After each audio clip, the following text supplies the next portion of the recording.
Diana Osagie here, ready to take you through implementing change and leading change in the face of resistance. Now, look, today is jam-packed. I've just spent the last 10 minutes just trying to cull some stuff, otherwise we'd be here all night, because I know that leading change is one of those difficult things that leaders face. And this is a part of your salary where they say you're now senior leadership, middle leadership, and the leading change bit is what you get paid that extra for. So when you're struggling with implementing change and it's going a bit pear-shaped, just remember, I got paid this month for this, okay, if that will make you feel better, right?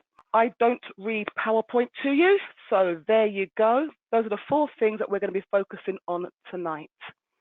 You're going to need a paper, you're going to need some pens, okay, because you're going to really take some notes. If you've got a highlighter with you, even better. Let's begin. Okay, before we really get into the meat of resistance of change and how do I do it, let's be clear on what we think change is. And when you are implementing change, it's this level of clarity that will really help you as a leader get it right first time. So if we understand together that change means to make or become different. And in schools, we are usually looking to have effective change. And if we take effective to mean successful in producing a desired result, now we can start to see the responsibility of leading change in our context. Change for the sake of it is an irritant to colleagues. The key question leaders need to ask themselves and have a coherent answers for, they can be summed up as the following. So before you begin implementing any change, make sure you have good answers to these questions. Are you ready? Why must this aspect of school life change? Exactly in what way does it need to change? How will we implement the change? What do we anticipate the outcome to be? What will be more effective because of this change? Those 5 questions, if you don't have well thought out, coherent answers, you're going to get stuck. People will call you out, and rightly so, because you've not thought it through properly. If you miss anything as we're going through the webinar, don't worry, it's available for you to download later on. You can listen to it at your leisure, okay? When leaders have thought this out through, but some of it is sketchy, you will experience a greater level of frustration and resentment than you anticipate from your colleagues. Look at it from a staff point of view. There's your staff on the screen, right? Leaders, you need to remember that you're not just changing an aspect of the school or an aspect of your department or of your key stage or of your phase. You are proposing to implement a change in the relationship with staff, those whom you are leading. You may not realize this. You're not changing a procedure or a policy or an ethos. You're changing a relationship. So look at it this way. You are the leader. No matter how collegiate or collaborative your stance, you are seen as being in a position of power in the relationship between you and your staff. That's just how it is. You then announce one day that you want the relationship or a function within the relationship to change. The change is coming, whether your colleague in the relationship wants that change or not. Can you now see the potential pitfall? Change is a necessary part of school or of any organization's life, but it does not have to be negative, or it doesn't have to be the result of a negative event, but it does need to be planned carefully. And leaders, you need to remember it takes place in the context of relationships. In my experience, it's when we as leaders do not appreciate the relationship and the human aspect of change, things go wrong very quickly. Forget or underestimate this, and the simplest of change requests will lead to acrimony.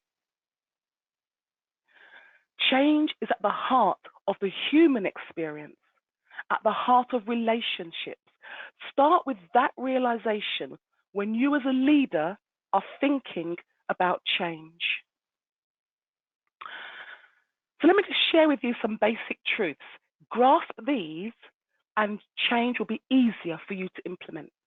Truth one, humans have a natural herd instinct. You would have seen this in your departments and in your staff rooms. People stick together over issues, and they view standing out with an opinion as a risky venture. They might do it, but it's risky. So in the context of schools, you might want to try something new. You may want to adapt something that's already in place. Be reminded that people tend to go with the prevailing opinion. You as leader need to ask yourself early, what might that prevailing opinion be? How, as a leader, can you influence that prevailing opinion? Truth two, if it isn't broke, don't fix it. Remember I mentioned that change for change's sake is an irritant to most people. If staff cannot see the reason for change, if they cannot see the why behind the change, they are unlikely to support your agenda. The thing, whatever it is, may be broke. It might be ineffective, not producing the desired result, but it is comfortable. It is expected. It is predictable, and it's the way we've always done it. You've got to give them a very strong why it needs to change. And truth three, people are often scared. They are scared by the thought of change, let alone change itself. They will rarely share that with you. They might articulate it sometimes, small words, just a little bit of a hint. But you've got to acknowledge the fear will be there. You as leader must have insight into this and have a plan to mitigate that fear. Fear leads people to act and say things in a manner they normally wouldn't. Don't let it take you by surprise. As head of my school, I remember thinking, but I wouldn't expect that from that person. You're the last person I expect to be that way. And I had to remember, it's the fear talking. Yeah? So those three truths will be behind the nature of change. I'm going to give you now a tool that I use all the time. And those of you who know me will know this tool. And that's just testament to show that I actually do use it all the time. I learned this tool in 1999, years ago, when you guys were just babies, yeah? And I use it to bring about change. I use it to get ahead of the curve, not waiting until things go pear-shaped and then bringing about change. I use it to have necessary discussions before implementing the change itself. I use it so I don't throw the baby out with the bathwater. I use this to stay human whilst I'm implementing change and not turn into a megalomaniac. MIC, it stands for maintain, improve, and change. You're gonna love this. You're gonna need this. Write this down. Okay, take any situation or area in your department, in your phase, in your key stage, in your school as a whole, anything. Start small if you wish. Change doesn't have to be about those humongous, great big ethos and cultural changes. Something small, let's start there. Here are your starter thoughts. I would like to bring about change in this area. Why? Question, question, answer, answer. So now I will mick. What will I or what will we as a community seek to maintain? It works well. It doesn't need changing. I know this because there's evidence here to tell me that. Keep it. It's great. Maintain that. Then, what will we improve? I have evidence it's working okay, but okay is not good enough. And it needs to improve because, answer, answer, answer. Not just improve for improvement's sake. Why does it need to improve? And then finally, change. I have evidence that this is not working. It is not good enough at all. And it needs to change because, answer, answer, answer. Can you see the clarity of thought this simple tool brings? This is the leadership thinking that you get paid to do on a Sunday afternoon, sat there with a cinnamon bun and a coffee. Half an hour's thinking on a Sunday afternoon using this tool will really shape what comes out of your mouth on a Monday morning. You've not talked about the how the change will be implemented. You've spent time talking and thinking about the why change is necessary. Leaders, you must start there. If you don't, you're finished. It's crucial. People don't buy into the how. Here's a new procedure. Here's a new sanctions ladder. Here's a new reward structure. That's a procedure. They buy into the why. If the narrative behind the why is not strong, is not clear, and is not understood, then you are going to have a painful change process. Note, they buy into the why. They may not agree with it, but at least they understand why the change is happening. So spending time on the why is not a position of weakness.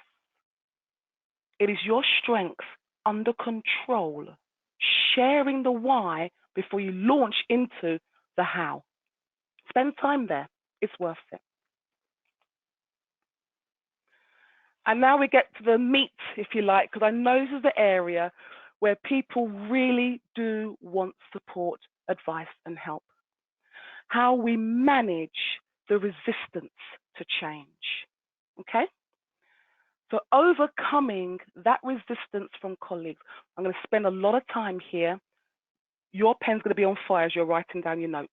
Are you ready? Listen, as leaders, you've got to expect these 4 behaviors from your colleagues when you are trying to bring about change. Here they are. Active resistance, behavior 1. Passive resistance, behavior 2. Caution, behavior 3.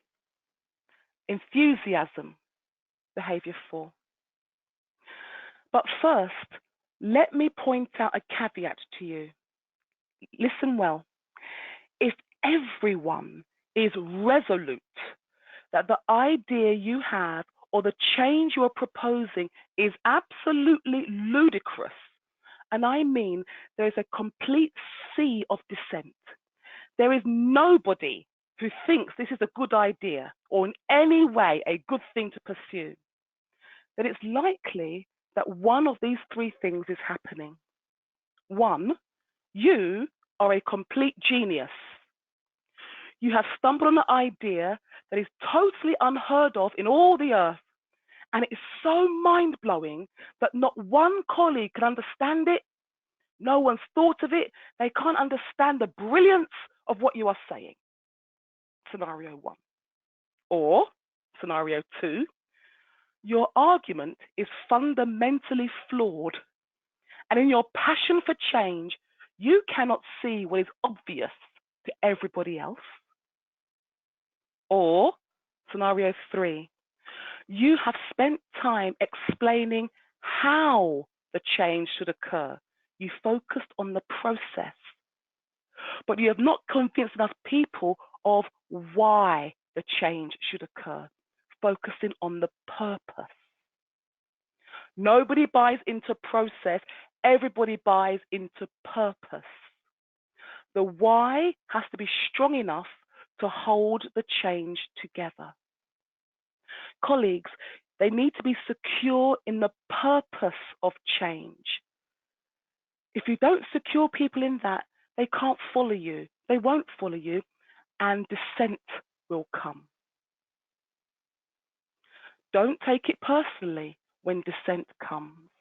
Just try and reflect on why it has come. One of those three scenarios that play. You're a genius, everyone else is a Dumbo. Your argument is flawed, and everyone else can see it, but you can't because you're so passionate. Or you've not explained the why in a language that they can relate to and understand. One of those three things will be at play.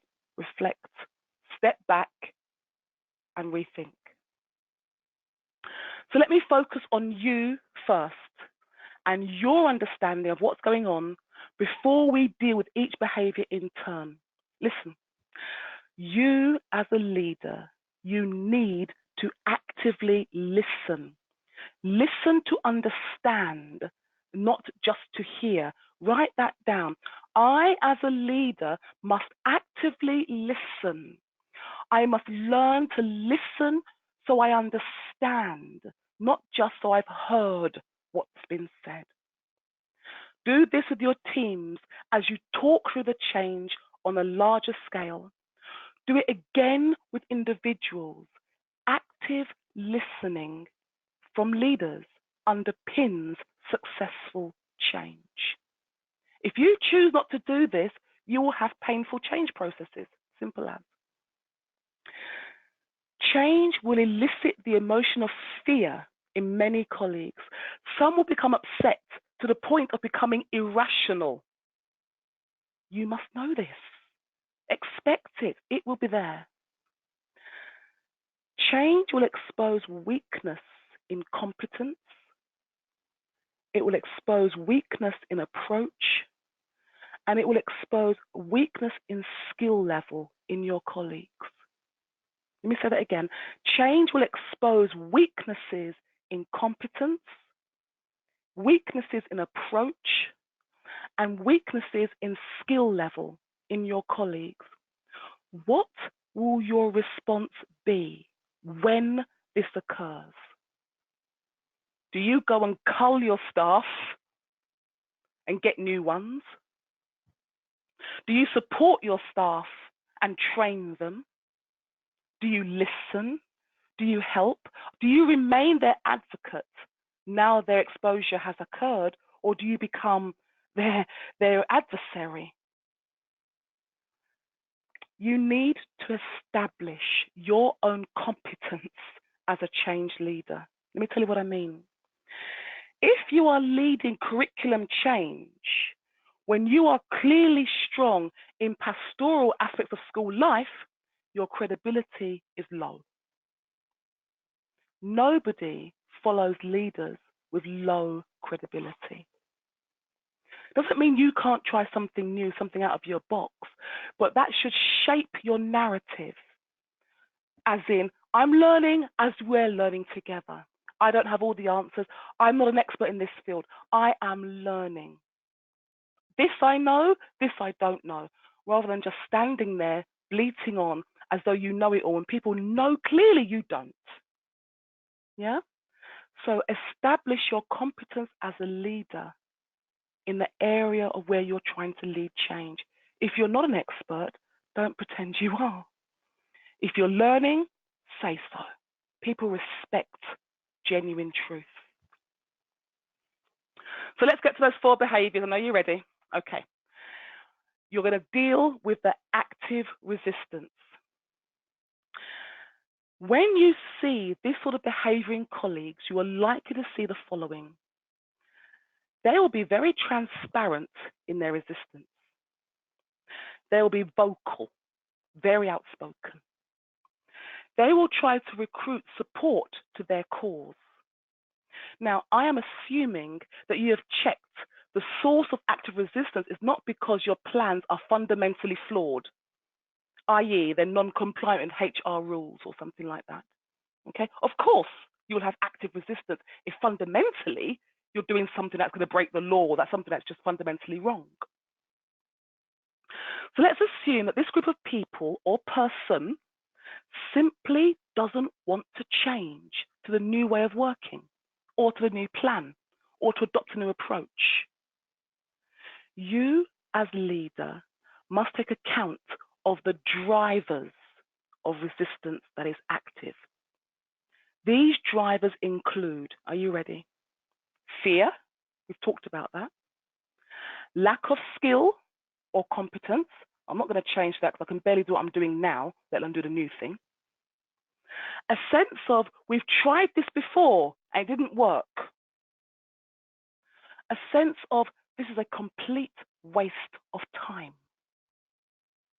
A sense of, we are comfortable as we are and we cannot be bothered to change. Those are the drivers of resistance. All of these are human emotions and they do carry some validity. You do need to respect the existence of these emotions and not run roughshod over people who feel this way. And believe you me, it's tempting. As head, oh man, there are many people I could have happily, anyway, let's not go there, shall we? But you know what I'm saying. Where you think, you guys really are getting on my last nerve. And I wanted to discount what they're saying, discount how they were feeling, discount their point of view. Because this change has got to come, it's got to come now because the young people need this change and you're in my way. Of course, those feelings rose up in me as head teacher. And there were a good few times when I expressed them and it went pear-shaped. I had to learn. I had to learn. There's another way of dealing with those kind of people. So here is what I found out that works. When you're dealing with those who are active in their resistance, aside from your general emails, your general bulletins, make sure you share information on an individual basis with colleagues who feel this way.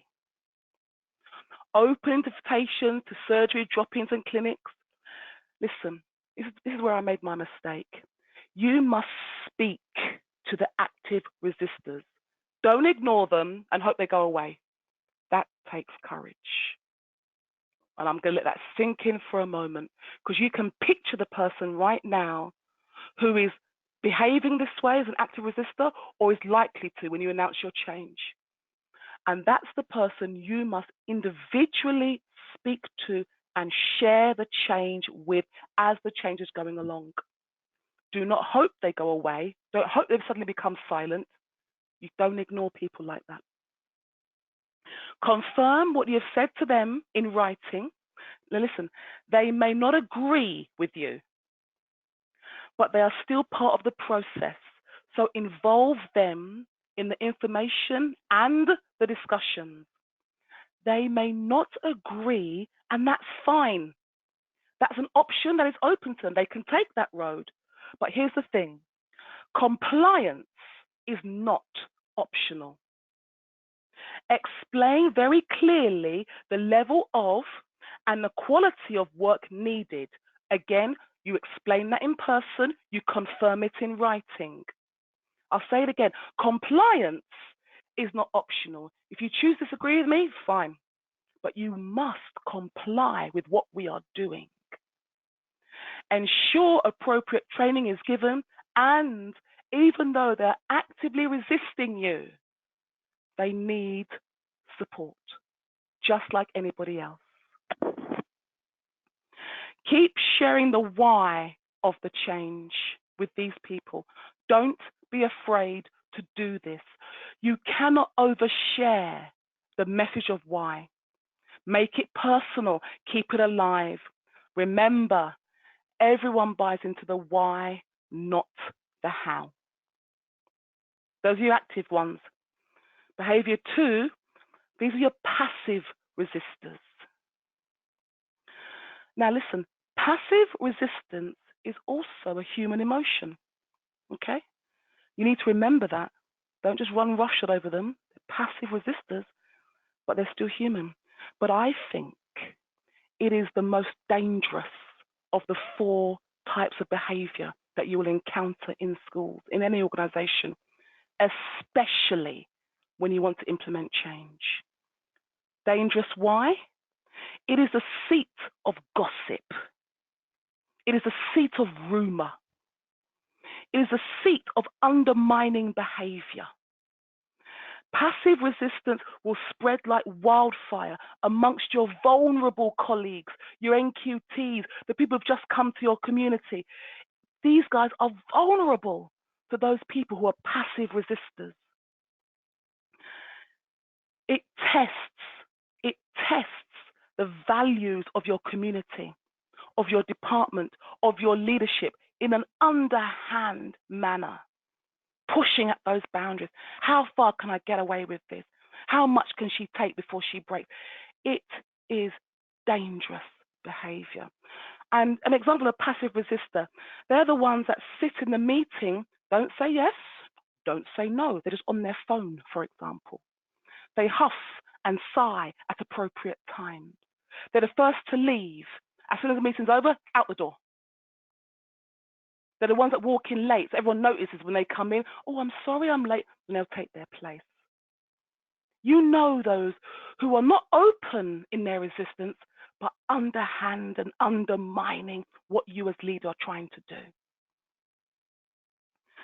As leader, you must confront this behavior and call it out. I'm going to let that sink just for a moment because I'm asking you to be courageous. I can't help it. Courage is at the heart of leadership. Meet these people individually and hold them to account, not for their attitude, which will get on your nerves, but for their work or lack of, for the quality of their work. Hold them tightly to account via your processes and your systems. Again, share the information of change with them explicitly. And again, compliance is not optional. You are asking this group of people or this person who is a passive resistor to regularly self-reflect on their actions. There's no point saying, oh, I saw you sighing, I saw you huffing, I saw you came to the meeting, I saw you didn't turn up. Because they say, oh, you know, I was busy. Oh, there'll always be some excuse. You'll never get them on that. And it's not about that. They're passively resisting change. Hold them to account tightly through the change process. Listen to me. Other colleagues are watching you closely to see how you deal with people who are active and especially people who are passive resistors. So you as leader must deal with them. Your credibility is at risk if you don't. I'm telling you this now as your friend, okay? If you leave it, if you hope it will get better by itself, if you hope it will die down, your credibility is at stake. You must deal with this, okay? The next behavior is dealing with those who are cautious and those who are enthusiastic. Listen, come on. You're expecting people to change in the nature of relationship they have with you or with the curriculum or with the students, with the parents, whatever it is you're doing. It's right that they might be cautious. That's fine. Because this might all be for nothing. This might not work. This might be a complete waste of time. So I'm cautious. And that's okay. That is okay. Yeah? You're asking me to trust you. I'm cautious. You're asking me to commit to you. I'm cautious. You're asking me for my effort, for my time, for my passion. And I'll give it to you. I'll follow you. But I'm aware that this project, this change might completely just go belly up. Can you see how a cautious person might be thinking or feeling? And it's valid, isn't it? Of course it's valid. With your cautious colleagues, Give them plenty of information. Do this verbally. Go to their classrooms, go to their office, seek them out and talk to them. Confirm it in writing. As they ask questions, you give them the answers verbally, confirm it in writing. Allay their fears verbally. Confirm and reassure in writing, explaining the true position of what's going on. Listen, in your actions, you need to ensure that what you say, what you do align, because this is a group of colleagues that will fizzle back quickly if what you say and what you do not align. They're cautious as it is, they're just watching and waiting, they're following you, but from a distance if you like. Make sure you're open, transparent, and if you make a mistake, fess up and say so. Yeah? No one died because they apologized in schools, not that I know of anyway. You should have given everyone a timeline for the change process. I'm assuming you do that. Ensure for the cautious colleagues that they have it, you reiterate it, and you stick to it. Flag up early and transparently if something needs to change from that timeline or from that plan. Say why, and ensure cautious colleagues get that message from you. Give them time to reflect and discuss the changes. Involve these colleagues in working parties that move the change process forward. They are cautious, but they're not against what you are doing. So involve them and bring them on board. The final behavior you will encounter is enthusiasm. And oh, don't we wish that everybody was like this? They won't be. These are the ones who will go out of your way. You will go out of your way to encourage them. They run and implement the vision of change that you've got. These guys are your founding members. Let them know that. Encourage them. Give them mechanisms to take that change message back to their teams. These are the ones who will pilot things for you. They will join your working parties. They'll report back on success and areas for improvement. Listen to them. I used to do things like a couple of colleagues who I knew were influential in the staff room, who I knew had expertise. I'd go sound them out and recruit them early and make them part of my founding members club. Yeah? Be smart with that. But those enthusiastic ones, oh my word, grab a hold of them. I've given you a lot of information, haven't I? Oh, I'm sorry. Time for action. Where to start with all what she's told me you're thinking? Listen, as a leader, the first thing you do is you sit and reflect. Okay? Think and reflect. That extra part of your salary that separates you out as leader is the thinking money. That's what you do. Listen again to this webinar. You won't have got it all right now. It will come back to you as an email. You can log in and listen again. Make notes, collect your thoughts. Read up on change and how it occurs in organizations if you feel the need for deeper insight. Start with a MIC, an MIC, of a particular situation or an aspect of school practice. Let me just maintain, improve, and change this particular area, this particular initiative. What will we maintain? It's working well. Doesn't need changing. I know this. Here's the evidence. What will we improve? It's okay. Not good enough. It needs improving because. What will we change? Not working, not good enough, way below expectation. Needs to change because. Then you don't go off and implement the change. You then go and talk with a colleague, a line manager, someone about the MIC. Then you plan your next steps. And you start thinking about how am I going to lead this change?